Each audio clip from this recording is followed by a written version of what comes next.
할렐루야. 네, 이 새벽에 나오신 여러분들 환영하고 축복합니다.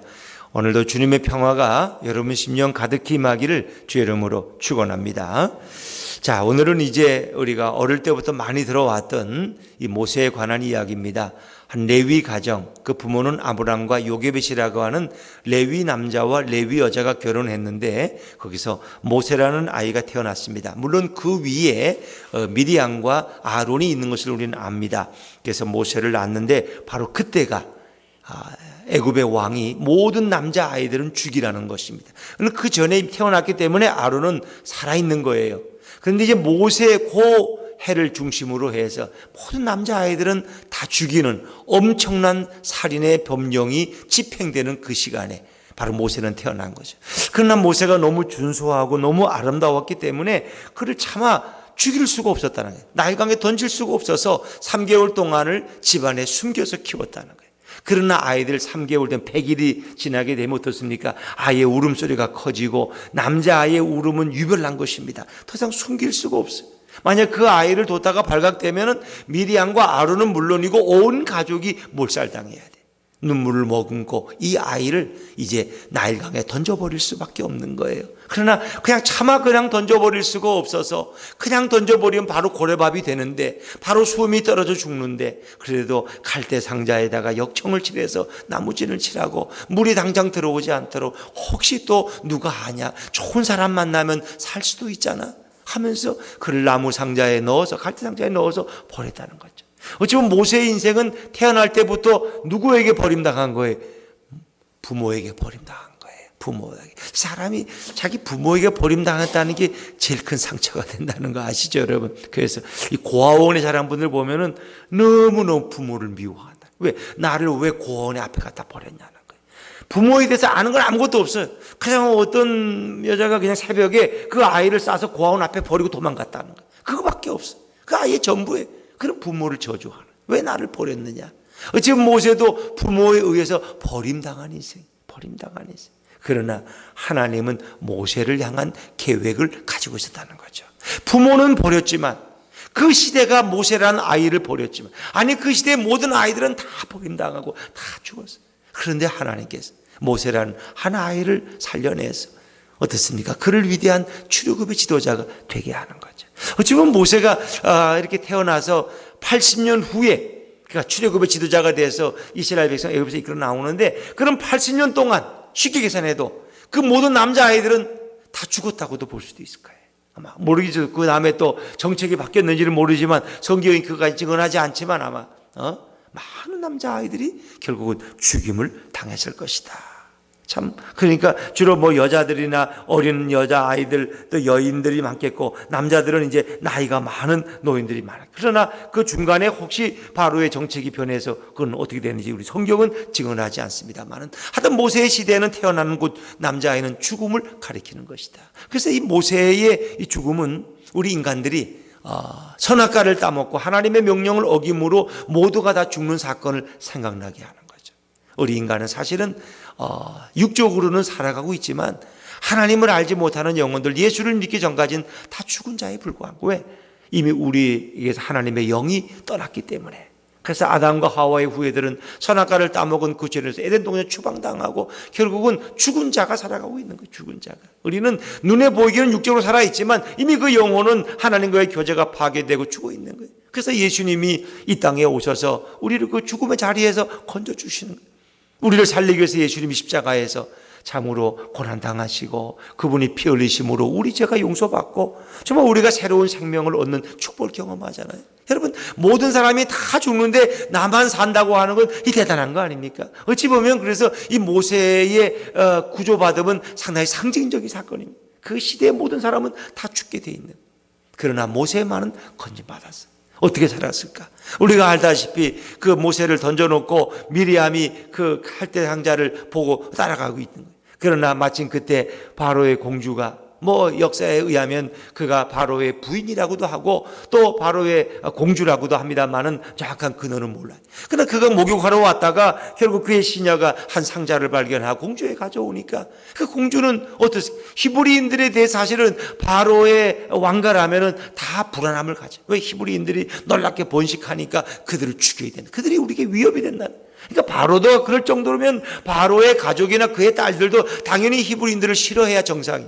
그러니까 어찌 보면 이 모세를 담은 갈대 상자가 하필이면 왜 재수 없이, 왜 운이 없이 공주에게 발견됐어. 그것도 어디 외국인이나 다른 인심 좋은 사람에게 발견됐으면 혹시 살지 모르는데 하필이면 공주에게, 바로의 딸에게 이 발견됐으면 참 운이 없어서 그렇게 운이 없는 거예요.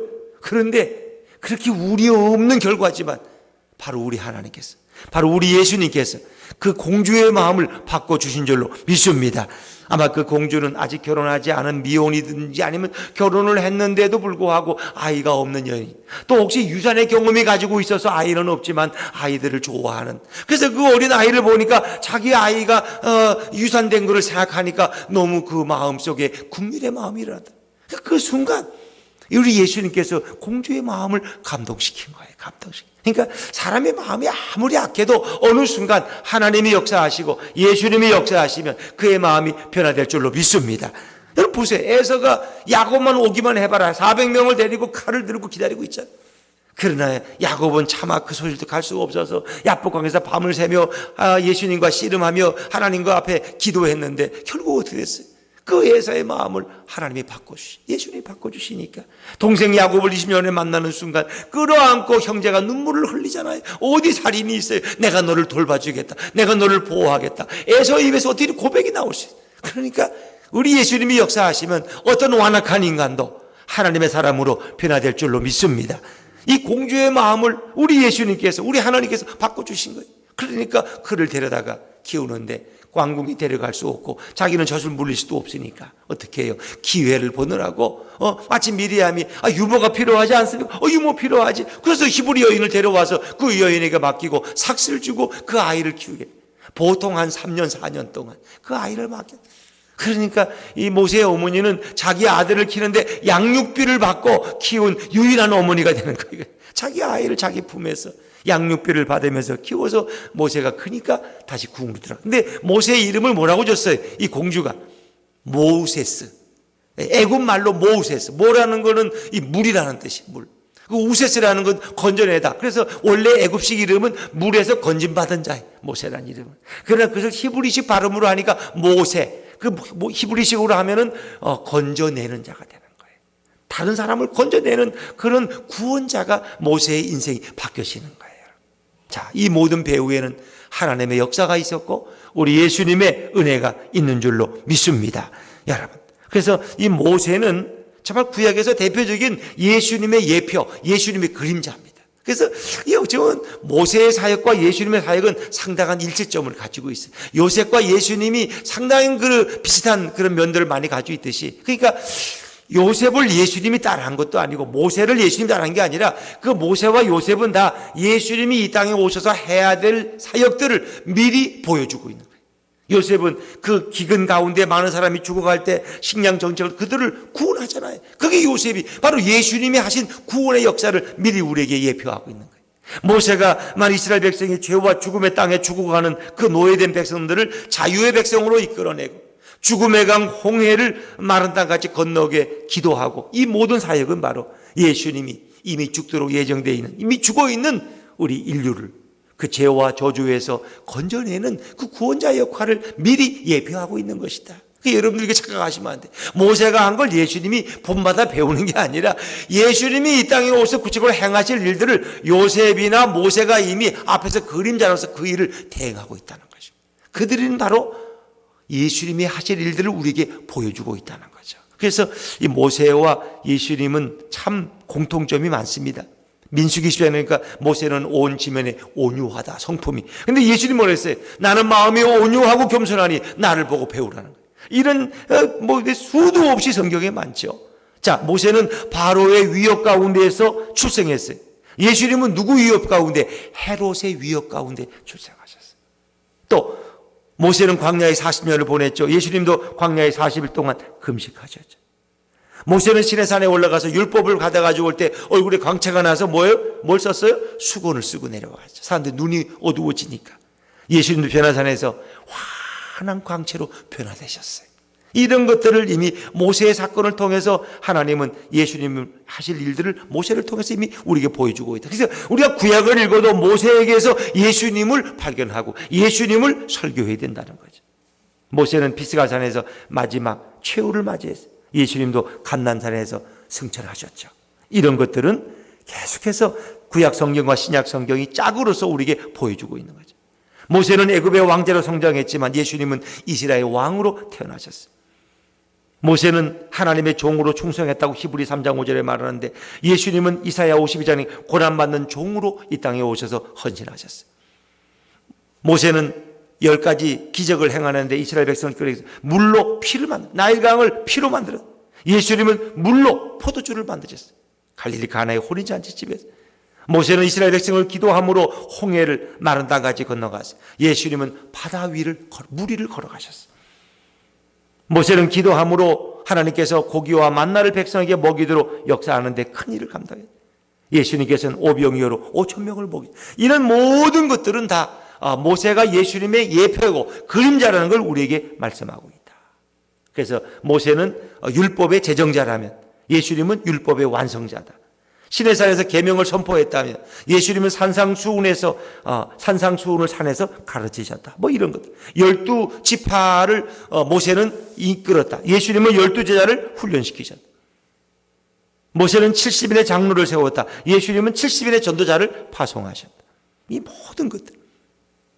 이들이 우상 숭배하다가 결국 노뱀에 물려 죽어갈 때 하나님께서 모세에게 노뱀을 만들고 그걸 쳐다보게 해라. 그러나 예수님은 바로 당신이 노뱀처럼 십자가에 달리신 그런 분이었어요. 그 노뱀을 쳐다보는 자마다 그 불뱀에 물린 상처가 치유받은 것처럼 십자가에 달린 예수님을 노뱀처럼 십자가에 달린 예수님을 바라보는 자마다 그들의 죄가 용서받고 구원받는 길이 열리는 것입니다. 모세도 위대한 선지자라고 신명기에 말하고 있고 예수님은 말과 일에 능한 선지자라고 제 아들이 표현하고 있어요.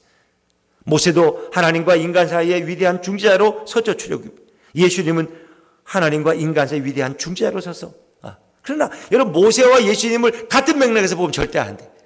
그건 여러분 분명히 그건 그림자일 뿐이지 모세는 위대한 사람이 아니에요. 그거는 그저 하나님의 사명을 감당했던 한 인간에 불과한 거예요.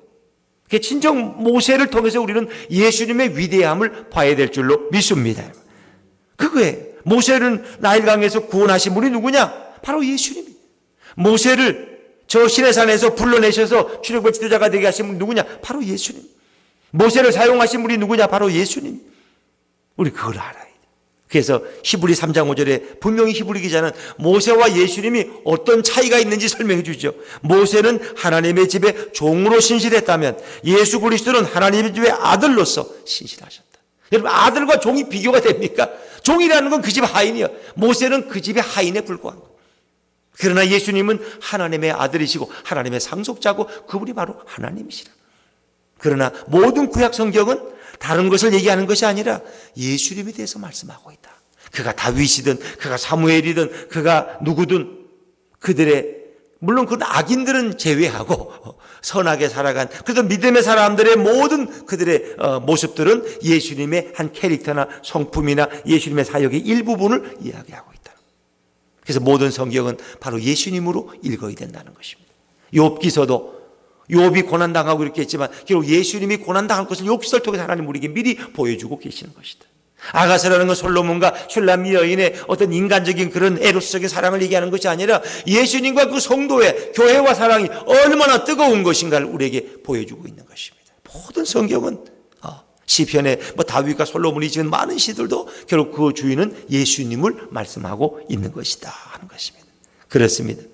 오늘 모세는 나일강에 죽음의 강에 던져졌지만 예수님께서 다시 그를 살려내셨습니다. 우리 모두는 오늘도 이 땅에 태어난다는 자체가 죽음을 향해 가고 있는 이 땅에 태어난 누구는 다 결국 인간적으로 죽어요. 80, 90이 되면. 그러나 이미 영적으로 죽은 자들이 우리를 살릴 분이 누구냐? 오직 예수 그리스도밖에 없다는 것입니다. 우리의 영혼을 살리고 우리의 인생을 회복시킬 분은 예수 그리스도밖에 없다. 그리고 우리를 영원한 천국으로 인도하실 분은 예수 그리스도밖에 없다. 그래서 모세가 이스라엘 백성을 저 가나안으로 인도했듯이 바로 예수님은 오늘 우리를 영원한 천국으로 인도하고 계신다. 그 좋으신 예수님, 우리에게 생명을 주시는 예수님, 나일강 죽음의 강에서 우리를 건져내시는 그 위대한 예수님을 찬양하면서 오늘도 예수님의 은혜에 감사하며 살아가는 저와 여러분 되시기를 주의 이름으로 축원합니다. 기도하겠습니다.